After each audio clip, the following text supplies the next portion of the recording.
आज का बड़ा सवाल, दिल्ली में चला बिल्डोजर, हाई कोर्ट की सख्त टिप्पणी।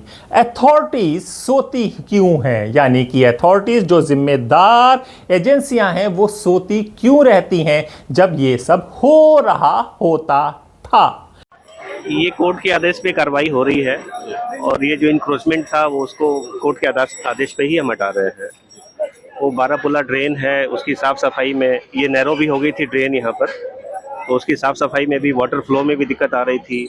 हेवी रेन के टाइम में जो पानी भर जाता है पूरे इलाके में, वो इन्हीं वजहों से फैलता है।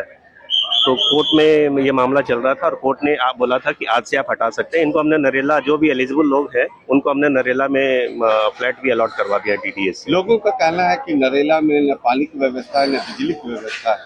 क्या नहीं, पानी की और बिजली की है, थोड़ी बहुत जो कमी है वो जल्दी दूर होगी, वो भी दूर हो जाएगी।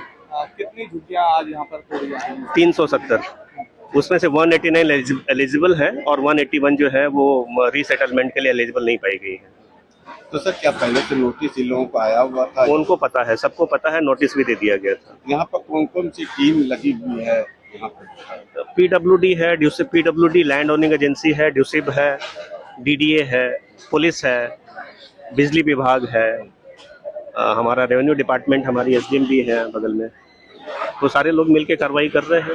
जी हां, दिल्ली में एक बार फिर चला बिल्डोजर। कई इलाकों में सैकड़ों लोग हुए बेघर और अब अदालत ने उठाए हैं बड़े सवाल। कहा गया है, जब इमारतें बन रही थीं तब अफसर कहां थे? क्या तब सब सो रहे थे? जी हां, इस विशेष रिपोर्ट में हम आपको बताएंगे कि आखिर क्यों हाई कोर्ट को यह कहना पड़ा अथॉरिटीज नींद में क्यों थीं और कैसे आम लोगों की जिंदगी एक झटके में उजड़ गई। जी हां, शुरुआत करते हैं दिल्ली के वजीरपुर, अशोक विहार, कालकाजी और बटला हाउस जैसे इलाकों में बीते दिनों नगर निगम और डीडीए की टीमों ने तोड़ फोड़ की बड़ी कार्रवाई की। बिल्डोजर चले, मकान गिरे और लोगों की जिंदगी भर की जमा पूंजी मलबे में बदल गई। हजारों लोगों ने अपनी आंखों से देखा कि कैसे उनके घर जो बरसों से बने हुए थे एक झटके में जमींदोज हो गए। लेकिन सवाल यह उठा, जब ये इमारतें बन रही थी, फिर से सुनिए, सवाल यह उठा, जब ये इमारतें बन रही थी, जब लोग वहां बस रहे थे, तब सुनिए ये शब्द, तब प्रशासन क्या कर रहा था। और यही बात हमें सुनने को मिली जब स्वतंत्र की टीम सड़कों पर गई, इन झुग्गी झोपड़ियों पे गई, इन कैंपों पर गई, तो लोग यही कह रहे थे, जब ये बन रहे थे तब सरकारें, प्रशासन कहां था? क्या तब किसी ने रोकने की कोशिश की? क्या किसी ने नोटिस दिया? क्या कोई अधिकारी इलाके में आया? ये एक बड़ा सवाल है जो अब अदालत पूछ रही है। देखिए, ऐसा है कि ये 40 साल से इस जगह पे रह रहे हैं और प्रधानमंत्री जी ने वादा किया था कि जहां झुग्गी वहां मकान। इनको कार्ड बांटा गया था और कहा गया था कि झुग्गियां आपकी जहां पे है वहीं हम मकान बना के देंगे, अगर हटाना पड़ा तो, वरना आपकी झुग्गी नहीं तोड़ेंगे। और आप देखिए, दिनेश जी हैं, इनको किडनी के पेशेंट ऑपरेशन हुआ है और इनकी ये दुकान मेरे दोस्त कितने परिश्रम से, मुश्किल से इन्होंने खड़ी की होगी, चला रहे हैं, ये पूरा इनका तोड़ के बर्बाद कर दिया। ऐसे करीब 150-200 घर इस पूरे लाइन में तोड़ के इन्होंने बर्बाद कर दिया। मद्रासी कैंप में करीब 800 लोगों के झुग्गियां उजाड़ दी। मेहरौली में आज झुग्गियां उजाड़ दी। पूरे दिल्ली में गरीब के ऊपर भारतीय जनता पार्टी का कहर टूट पड़ा है। बीजेपी का बुलडोजर चल रहा है गरीब की छाती के ऊपर, उसके मकान के ऊपर, उसके दुकान के ऊपर, उसकी आमदनी के ऊपर। उसको बर्बाद करने के लिए पूरी दिल्ली में बीजेपी का बुलडोजर चल रहा है। अरविंद केजरीवाल जी ने चुनाव के पहले ही सावधान किया था कि गलती से अगर ये लोग जीत गए तो आपकी झुग्गियों को तबाह कर देंगे, बर्बाद कर देंगे। और वही काम बीजेपी कर रही है। ये शुरू से इनकी जो सोच, इनकी जो नीयत है वो गरीब के खिलाफ है। दिल्ली के अंदर हम सारे झुग्गी वालों को लामबंद होना होगा, एकजुट होना होगा इनके खिलाफ लड़ने के लिए। और हमारे प्रदेश के अध्यक्ष सौरभ भारद्वाज जी, विधायक हमारे संजीव झा जी और हमारे पूर्व विधायक अखिलेशपति त्रिपाठी जी, सारी पार्टी, हम सब लोग इनके साथ हैं, इनके दुख में इनके साथ खड़े हैं। जी हां, दिल्ली हाईकोर्ट ने इसी बात पर सख्त टिप्पणी की। कोर्ट ने कहा, जब यह निर्माण हो रहा था तब अधिकारी क्या कर रहे थे? क्या तब सब सो रहे थे? कोर्ट ने दिल्ली विकास प्राधिकरण डीडीए और नगर निकायों को आड़े हाथों लिया और पूछा कि आखिर इतने सालों तक अवैध निर्माण क्यों नजरअंदाज किए गए। हाईकोर्ट ने यह भी कहा कि हर बार नागरिकों को ही क्यों भुगतना पड़ता है? जो लोग वर्षों से वहां रह रहे थे, क्या उन्हें इंसाफ मिलेगा? सिर्फ बटला हाउस ही नहीं, कालकाजी, अशोक विहार, वजीरपुर और संगम विहार जैसे इलाकों में भी बिल्डोजर की कार्रवाई ने कई परिवारों को खुले आसमान के नीचे ला खड़ा किया। यहाँ पे पुलिस की दादागिरी चल रही है, डीडीए की दादागिरी चल रही है, बीजेपी की गुंडागर्दी चल रही है।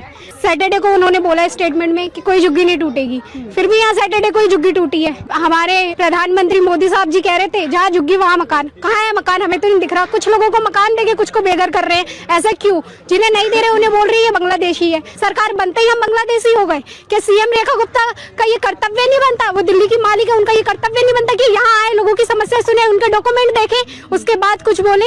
यहाँ इतनी प्रॉब्लम झेल रहे हैं और आज तुम हमें बेघर कर रहे हो। वोट लेना होता है तब तो यहाँ सारे नेता आते हैं, तब हम उन्हें बांग्लादेशी भी नजर नहीं आते। अवैध उन्हें दिख रही है, उस टाइम क्यों नहीं कहते कि ये जमीन अवैध है, इन लोगों से हमें वोट नहीं चाहिए? रेखा गुप्ता बोल रही है कि इसी दिल्ली के जनता ने उनकी सरकार बनाई है, ये जब सरकार बना सकती है तो गिरा भी सकती है जनता। वो ये भूल रही है 28 साल बाद बीजेपी आई है। अगर यही माहौल रहा तो 50 साल बाद आएगी बीजेपी। जब तक यहाँ केजरीवाल की सरकार थी तब तक तो एक ईंट भी नहीं हिली थी। आज तो ये अपनी मनमर्जी से इनकी गुंडागर्दी चल रही है। बिना वैकल्पिक व्यवस्था के लोग अपने छोटे छोटे बच्चे, बूढ़े माँ बाप और घरेलू सामान के साथ सड़क पर बैठने को मजबूर हैं। अब बात करते हैं कानून की। क्या इस कार्रवाई से पहले नोटिस दिया गया था? ये एक बड़ा सवाल बनकर उभर रहा है जो आजकल दिल्ली के गरीबों की जबान पर है। भारत के सर्वोच्च न्यायालय ने 2020 में स्पष्ट निर्देश दिया था, किसी भी अतिक्रमण हटाने की कार्रवाई से पहले कम से कम 15 दिन पहले नोटिस देना जरूरी है, वो भी पंजीकृत डाक के जरिए। साथ ही यह भी कहा गया था कि मौके पर वीडियो रिकॉर्डिंग हो और स्वतंत्र गवाह मौजूद हों। ये सब कोर्ट के आदेश थे, लेकिन इन आदेशों का पालन नहीं हुआ और अब यहां के नेता कह रहे हैं कोर्ट का ऑर्डर है इसलिए बिल्डोजर चलना होगा, जिसके चलते गरीब दुखी है, परेशान है और रो रहा है। जी हां, और यह सुनिश्चित किया जाए, कोर्ट ने कहा कि किसी निर्दोष का नुकसान ना हो, किसी निर्दोष का। और आपने हमारी रिपोर्टें पर देखा होगा कि लोगों के आंसू, उनका दर्द कैसे झलक रहा है। हम तो सारा कागज भी जमा करते कैंसिल कर दिया हमारा। अब बच्चे ले कहाँ जाएंगे? रोड पे पैसा सामान ले कहाँ जाएंगे? हमें कहीं जगह तभी नहीं जाएंगे। गरीबों को क्या मिला इस चीज के लिए? हमें वोट लेने की तो लो पैसे, हमें हम ही को वोट देना, हम ही को वोट देना। रात रात पैसे लेके घूमते हैं यहाँ पर, चमचे घूमते हैं पैसे लेके, चमचागिरी करने में आगे रहते हैं। और क्या कर सकते हैं? अब वो लोग नहीं आ रहा, कोई नहीं आ रहा इस समय। अब इस समय कोई नहीं आ रहा कि कहाँ रोड पे पड़े हो, कहाँ लैंड पे पड़े हो, कि बच्चे खाए पिए भी बच्चे लेके हम यहाँ पड़े लैंड पे। बारिश आ जाएगी, कहाँ जाएंगे सर ये बताओ? नहीं कहेंगे तुम 10 साल से पहले से रह रहे हो कि कितने दिन से रह रहे हो? अगर 2 महीने से कोई आएगा तभी वो वोट का अधिकार है।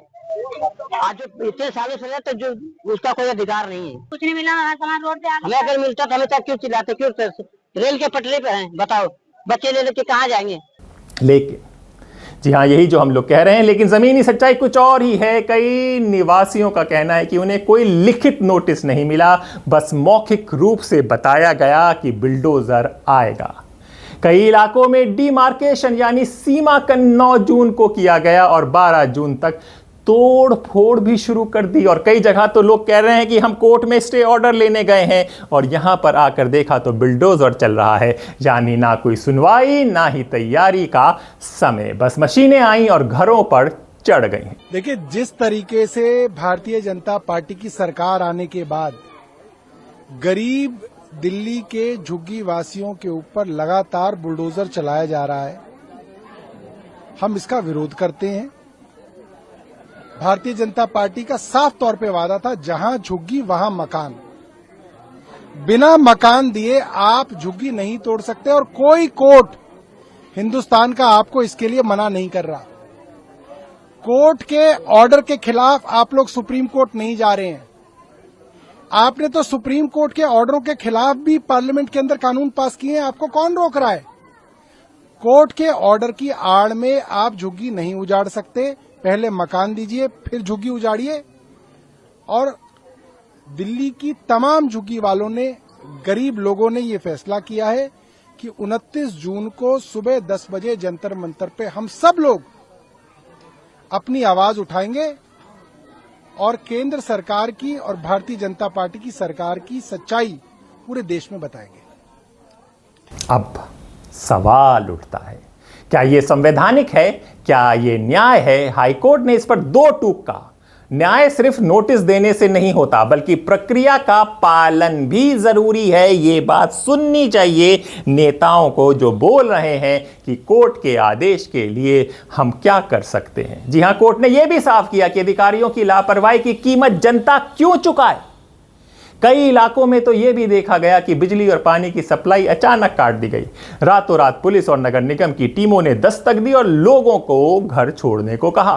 कुछ लोगों ने कोर्ट में याचिका भी दाखिल की, लेकिन कोर्ट ने स्पष्ट किया कि PIL के जरिए पूरे इलाके को राहत नहीं दी जा सकती। जो लोग प्रभावित हैं उन्हें व्यक्तिगत रूप से कोर्ट आना होगा। कांग्रेस पार्टी भी उठा रही है मुद्दे को, केवल आम आदमी पार्टी का ही बात नहीं है। लेकिन एक बात जरूर है, अचानक बाढ़ आ गई है। ये जो गरीब बस्तियों को, झुग्गी झोपड़ियों को तोड़ने का, और सबके पीछे कारण कोर्ट का आदेश है। ये कोर्ट का आदेश कौन लोग ले आ रहे हैं और कोर्ट कैसे इस तरह से आदेश देती जा रही है, और वैकल्पिक व्यवस्था के बगैर इनको उजाड़ा जा रहा है। मद्रासी कैंप को उजाड़ा जा रहा है, और भी जगह हैदरपुर है, कई जगहों पे ऐसा चल रहा है, और सबका पैटर्न एक ही है। तो इससे तो समझ में बात आती है कि क्या है। और भारतीय जनता पार्टी की जो मानसिकता है वो गरीबों को देखना नहीं चाहते, क्योंकि जिन लोगों की पार्टी है वो अमीर लोगों की पार्टी रही। पहले तो माना ही जाता था कि सवर्णों की पार्टी है। अब हालांकि अब विस्तार उसका हो गया है, लेकिन मानसिकता वही है। और दूसरी बात है कि वैकल्पिक व्यवस्था आप बनाइए, लेकिन वो भी नहीं बना रहे, इनको नरेला भेजा जा रहा है। अब जो मजदूर निजामुद्दीन है, जंगपुरा है, डिफेंस कॉलोनी आसपास में काम कर रहा है, 10 साल से, 20 साल से, 50 साल से रेडी पट्टी लगा रहा है, और छोटी छोटी दुकानें कर रहा है, रिटेलर्स है, या तो किसी के घर में काम कर रहा है, क्या मैसन है, जो भी है, क्या उतनी दूर से आएगा? तो ये बड़ा ही क्रूर कृत्य किया जा रहा है भारतीय जनता पार्टी के द्वारा। और आम आदमी पार्टी गरीबों के लिए क्या किया है?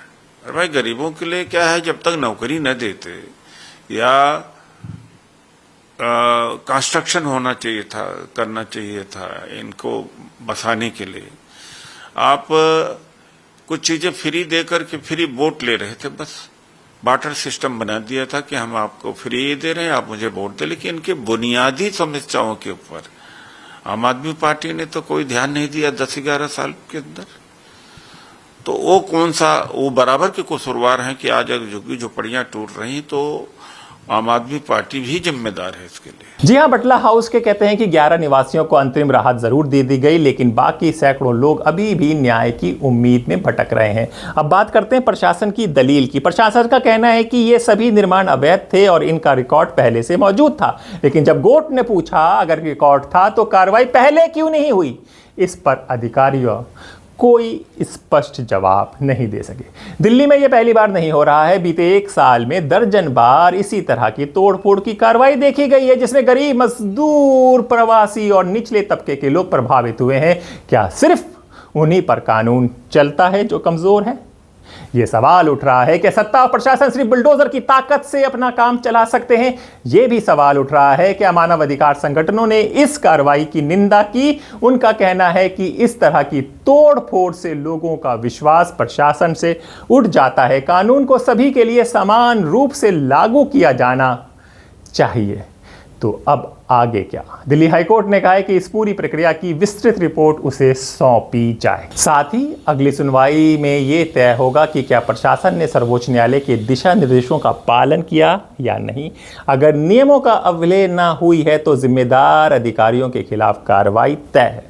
देश की राजधानी में अगर इतने बड़े पैमाने पर लोग बिना वैकल्पिक व्यवस्था के बेघर किए जा सकते हैं तो ये ना सिर्फ इंसानियत पर सवाल है बल्कि लोकतंत्र की संवेदनशीलता पर भी। प्रशासन की नींद, अफसरों की अनदेखी और लोगों की तबाही एक बार फिर साबित करती है कि विकास और विध्वंस की लकीर बहुत पतली है। आखिर में सवाल वही, जब बन रहा था तब अधिकारी कहां थे? अब जब सब टूट गया तो पूछना आसान है, अतिक्रमण था।